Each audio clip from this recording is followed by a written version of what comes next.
Dinner table मेरी पूरी family साथ में बैठी हुई थी, चाचा चाची दादी मेरे पेरेंट्स और बीच में मैं। तभी एक आवाज आती है कि बेटा राहुल का पैकेज ना 18 LPA का है, तुम कब सीरियस हो गए। मैं कुछ बोलने ही वाली थी कि एक चीज ने रोक दिया। वो लुक, मेरी मम्मी का वो लुक जो मुझे कह रहा था कि प्लीज सीन क्रिएट मत करो, क्योंकि ऑफ कोर्स वो बड़े हैं, वो कुछ भी बोल सकते हैं, हम उन्हें रिप्लाई नहीं कर सकते। तो मैं चुप हो गई फिर से, जैसे हमेशा हो जाती हूँ। लेकिन घर आई, कमरा बंद किया और बैठ के सोचा, सीरियसली सोचा कि यार ये लाइफ मेरी है या उनकी। और अगर तुमने भी अपनी पूरी लाइफ में ये सवाल खुद से चाहे एक बार भी पूछा हो ना, तो ये वीडियो तुम्हारे लिए है। क्विक नोट कि ये पार्ट 2 है books for the Indian 20 series का। पार्ट 1 ऊपर आई बटन से तुम देख सकते हो, वो था पोस्ट कॉलेज कंफ्यूजन पे, और आज है फैमिली प्रेशर पे, सबसे हैवी टॉपिक और सबसे अवॉइड किया जाने वाला टॉपिक। तो मेरे चैनल को ना सब्सक्राइब कर लो ताकि आगे के पार्ट तुमसे मिस ना हो। अब चलते हैं वापस टॉपिक पे। तो पहले एक सिंपल चीज समझते हैं कि जो फैमिली प्रेशर होता है ना, कभी भी एक टाइप का नहीं होता है, वो कई टाइप्स के होते हैं। जैसे तुम शादी कब करोगे वाला प्रेशर, ये जॉब इतनी छोटी क्यों है वाला प्रेशर, हमने तुम्हारे लिए इतना सब कुछ किया है और तुम ये क्या कर रहे हो वाला प्रेशर, लोग क्या कहेंगे वाला प्रेशर। पर सबसे टॉक्सिक वाला प्रेशर पता है क्या होता है? वो ना कभी भी डायरेक्टली नहीं आता है, वो प्रेशर होता है एक साइलेंस में, एक लुक में, एक डिसअपॉइंटमेंट में, जो तुम सबसे ज्यादा फील करते हो और प्रूव भी नहीं कर पाते हो। और इंडिया में देखो ये चीजें 10x कॉम्प्लेक्स इसलिए हो जाती हैं क्योंकि ना यहाँ पे लव और कंट्रोल ना ऑफन एक साथ आते हैं। पेरेंट्स ने हमारे लिए बहुत सेक्रीफाइस किया है, ये ट्रू है, उनका हमारी तरफ कंसर्न, ये भी ट्रू है। बट ये दोनों चीजें तुम्हारे ऊपर उनका कंप्लीट कंट्रोल भी जस्टिफाई नहीं करता है, ये भी ट्रू है। तो ये तीनों चीजें ना एक साथ ट्रू है, और यहाँ मेजोरिटी ऑफ अस ना स्टक हो जाते हैं क्योंकि हमें ना एक सिंपल स्टोरी चाहिए होती है कि या तो हमारे पेरेंट्स सही हैं या हम सही हैं। लेकिन रियल लाइफ ना इससे कई ज्यादा कॉम्प्लिकेटेड होती है। और इसमें सबसे पेनफुल पार्ट पता है क्या होता है? कि ना जब भी हम अपने फैमिली प्रेशर के बारे में बात करते हैं ना, तो हमें अंदर से ना एक जजमेंट सी आने लगती है कि यार उन्होंने मेरे लिए इतना किया है और मैं कंप्लेंट्स किए जा रहा हूँ, हमें पेरेंट्स की बात सुननी चाहिए, वो हमारा भला ही चाहते हैं, कहीं मैं ही तो छोटी चीजों को एक्सैजरेट नहीं कर रहा हूँ। इस वजह से हम ना चुप हो जाते हैं, चीजों को अंदर ही रख लेते हैं, जो ओवर द टाइम है पाइलअप होने लगती हैं। इसीलिए आज मैं तुम्हें इन 5 बुक्स के बारे में बताऊंगी जो इन चीजों को ना क्लियरली और सिंपली तुम्हें समझाएंगे, बिना तुम्हें गिल्ट में डाले और बिना तुम्हें विलन बनाए। तो चलो देखते हैं।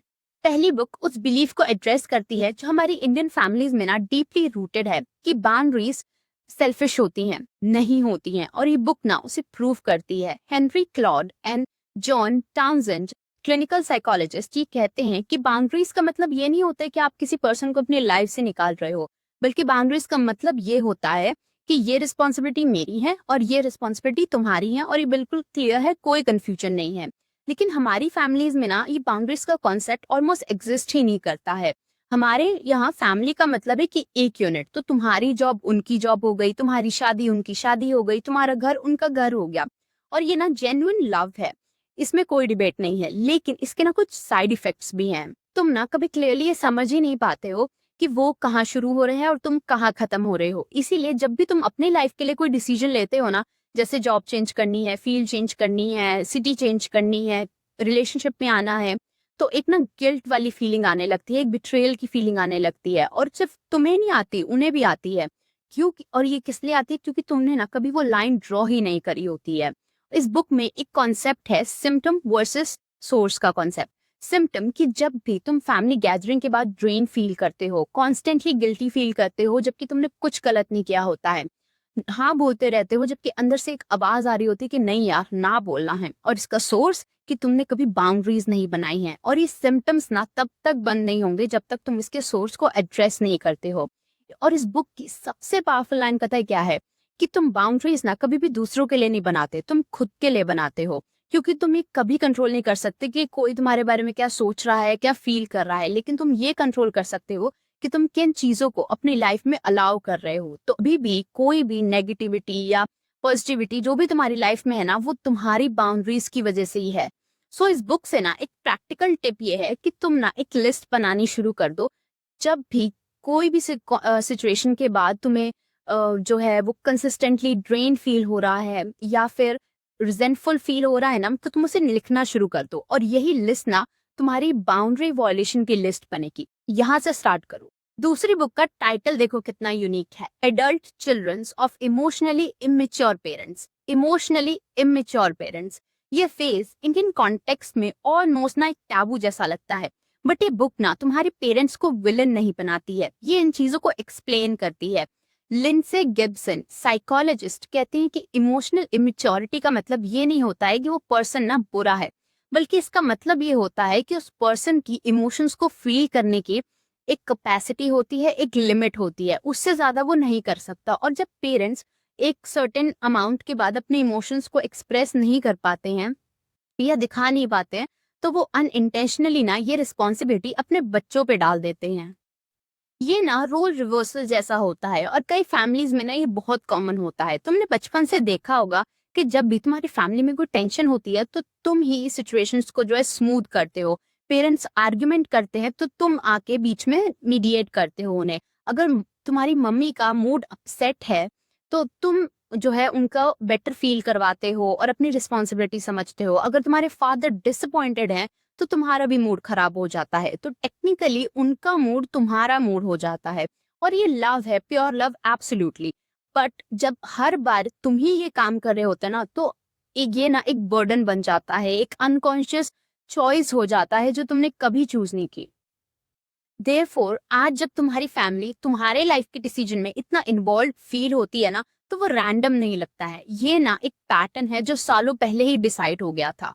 और गिब्सन कहती हैं कि पैटर्न को चेंज करने का पहला स्टेप होता है उसे समझना। तो अब इस बुक में ना एक बहुत ही अमेजिंग एक्सरसाइज है, फैंटेसी वर्सेस रियलिटी, कि हम लोग ना कई सालों तक एक ही फैंटेसी में जीते रहते हैं कि यार वो ना चेंज होगा, वो समझेंगे। बट गिब्सन कहते हैं कि मोस्ट ऑफ द लोग ना कभी नहीं समझते, इसीलिए तुम्हारा काम ये नहीं है कि तुम उन्हें चेंज करो, तुम्हारा काम ये है कि तुम अपने रिस्पॉन्सेस को चेंज करो। तो इस बुक की प्रैक्टिकल टिप ये है कि तुम सोचो कि कब से तुम इमोशनली रिस्पॉन्सिबल फील करने लगे हो अपने पेरेंट्स के लिए। वो मोमेंट कौन सा था, उसे आइडेंटिफाई करो और उसे अपने जर्नल में लिखो, अपने पैटर्न्स को देखो और फिर उन्हें चेंज करो। तीसरी बुक स्टार्ट करने से पहले एक सवाल कि तुमने आखिरी बार खुद को कब डिसअपॉइंट किया था, सिर्फ इसलिए ताकि तुम किसी दूसरे को डिसअपॉइंट ना कर दो। जैसे जॉब चेंज छोड़ दी, रिलेशनशिप छोड़ दिया, सिटी नहीं गए, कोर्स छोड़ दिया, अपने ड्रीम्स को शेल्फ कर दिया। अगर ये लिस्ट लंबी लग रही है ना, तो ये बुक तुम्हारे लिए है। बेने ब्राउन रिसर्चर, शेम एक्सपर्ट कहती है कि लोग क्या कहेंगे ये ना एक यूनिवर्सल प्रॉब्लम है, लेकिन इंडियन कल्चर में ये 100x इसलिए हो जाती है क्योंकि यहाँ पे ना एक इंडिविजुअल आइडेंटिटी एक कलेक्टिव आइडेंटिटी से जो है वो टाइड अप होती है। मतलब तुम नहीं हो, तुम ना शर्मा फैमिली के बेटे हो, तुम वर्मा फैमिली की बेटी हो, तुम्हारी अचीवमेंट उनकी अचीवमेंट है, तुम्हारा फेलियर उनका फेलियर है। इसीलिए यहाँ पे ये जो लोग क्या कहेंगे वाला कॉन्सेप्ट सिर्फ एक ओपिनियन नहीं है, बल्कि एक आइडेंटिटी थ्रेट फील होता है।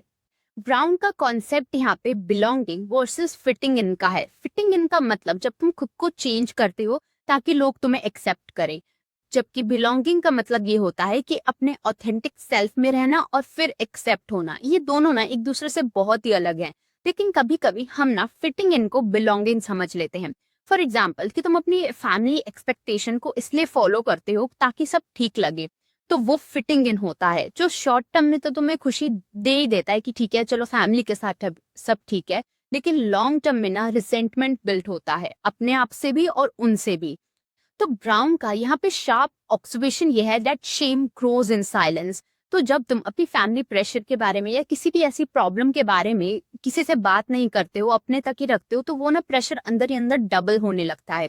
इसीलिए तुम्हारे पास कोई ऐसा पर्सन, एक फ्रेंड, थेरेपिस्ट, कोई भी ऐसा होना चाहिए जिसके साथ तुम ये बात कर सको, कम्युनिकेट कर सको। ठीक है, तो यहाँ पे प्रैक्टिकल टिप ये है कि अभी रिसेंटली तुम्हारे साथ जो भी ये लोग क्या कहेंगे वाला मोमेंट हुआ हो ना, उसे लिखो और अपने आप से ना एक सवाल पूछो कि क्या उनके ओपिनियंस ने मेरी लाइफ में कोई चेंज डाला है या सिर्फ मैं ये इमेजिन ही कर रहा हूँ। और trust me 90% of the time ना आंसर तुम्हारी इमेजिनेशन ही होगा।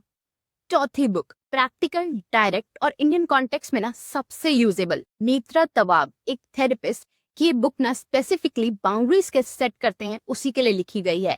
कोई थ्योरी नहीं बल्कि स्क्रिप्ट्स, एक्चुअल वर्ड्स जिन्हें तुम डायरेक्टली यूज कर सकते हो। बट उससे पहले तुम एक सवाल का जवाब तुम्हें देना है कि तुम ये जो बाउंड्री कन्वर्सेशन कर रहे हो उसका गोल क्या है। गोल ये नहीं होना चाहिए कि तुम्हें किसी को कन्विंस करना है कि तुम सही हो।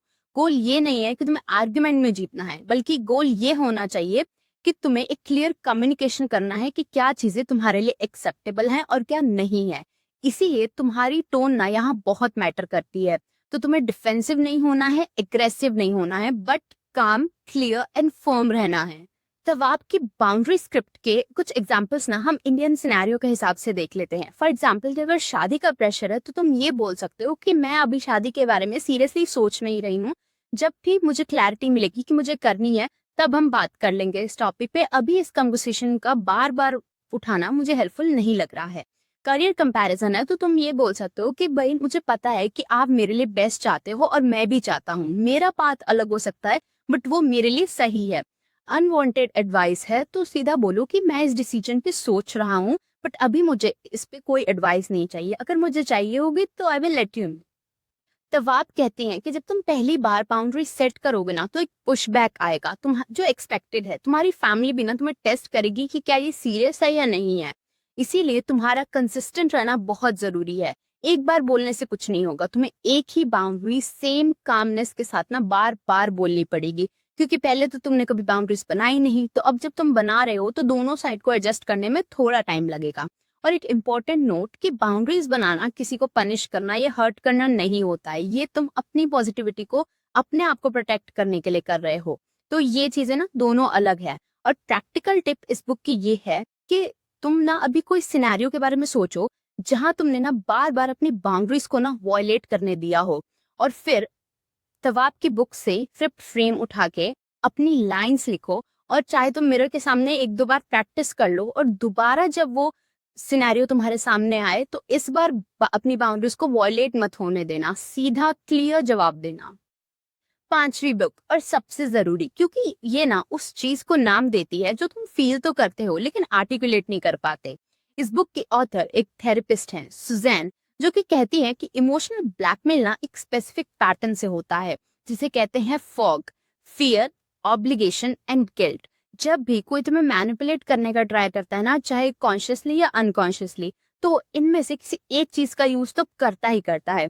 फियर कि ये जो तुम कर रहे हो ना, मुझे पता है कि इसका अंजाम ना बुरा ही होने वाला है। ऑब्लिगेशन कि हमने तुम्हारी ना कुछ किया है और तुम इतनी सी चीज नहीं कर सकते हमारे लिए।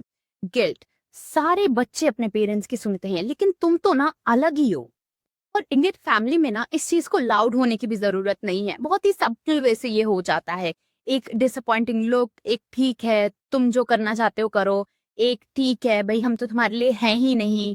तो ऐसी चीजें जब बोली जाती है ना, तुम गिल्ट में डूब जाते हो। लेकिन तुम्हें एक चीज समझने की जरूरत है कि जो लोग ये तुम्हें इमोशनल ब्लैकमेल करते हैं ना, उनमें से मोस्ट ऑफ द लोग जो हैं वो बैड पीपल नहीं होते हैं, बुरे लोग नहीं होते हैं।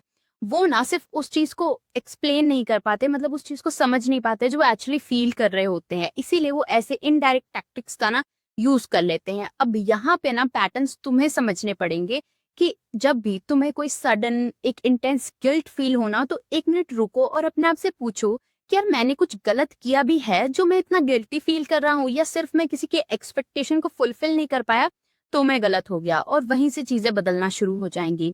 और एक इम्पॉर्टेंट नोट कि नो ना एक कंप्लीट सेंटेंस है। तुम्हें हर जगह अपनी जस्टिफिकेशन देने की, एक्सप्लेनेशन देने की, अपने डिसीजंस को डिफेंड करने की ना जरूरत नहीं है। ये तुम्हारी रिस्पॉन्सिबिलिटी नहीं है। प्रैक्टिकल स्टेप इस बुक का ये है कि एक वीक तक ना एक एक्सपेरिमेंट करो। जब भी तुम्हें गिल्ट फील हो ना तो उसे लिखो कि मैंने क्या किया है और उन्हें क्या चाहिए था। और अगर इन दोनों सवालों के जवाब अलग अलग है ना, तो ये जो गिल्ट है वो मैन्युफैक्चर्ड है, रियल नहीं है। तो इन 5 बुक्स के पर्सपेक्टिव से हमने ये देख लिया है कि फैमिली को लव करना और अपनी लाइफ को जीना दोनों एक साथ अब पॉसिबल है।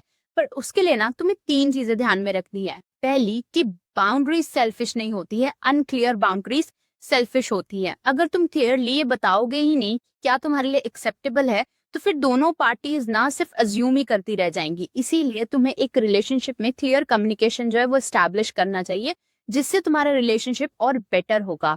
दूसरी चीज कि तुम किसी को भी चेंज नहीं कर सकते। तुम्हारी रिस्पॉन्सिबिलिटी किसी को भी चेंज करने की नहीं है, खुद को चेंज करने की है।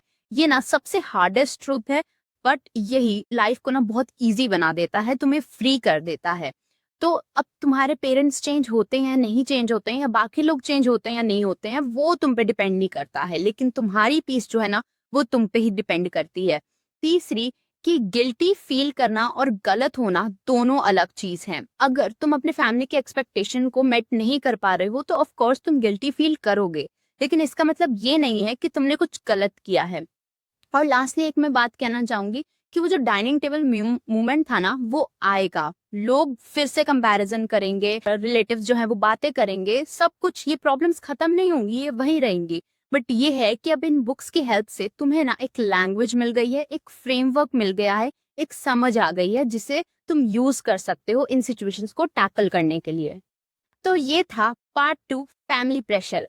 नेक्स्ट वीक हम बात करेंगे पार्ट 3 मनी स्ट्रगल्स की, कि सैलरी कम है, लोन है, घर भी मैनेज करना है, ये सब कैसे होगा। और उन बुक्स की हम बात करेंगे यहाँ पे जो एक्चुअल में फाइनेंशियल एंजाइटी को एड्रेस करती हैं। तो इसीलिए ना मेरे चैनल को सब्सक्राइब कर लेना ताकि एक भी अपडेट ना तुमसे मिस ना हो। और कमेंट में बताओ कि इन पांचों में से ना कौन सी बुक तुम्हें सबसे ज्यादा रिलेटेबल लगी, और अगर ये वीडियो हेल्पफुल लगा हो तो इसे ना शेयर करो अपने ऐसे किसी दोस्त के साथ जो फील तो करता है लेकिन किसी से बात नहीं करता। तुम्हारे ग्रुप में ना डेफिनेटली कोई होगा। So I will see you next time, till then take care, happy reading.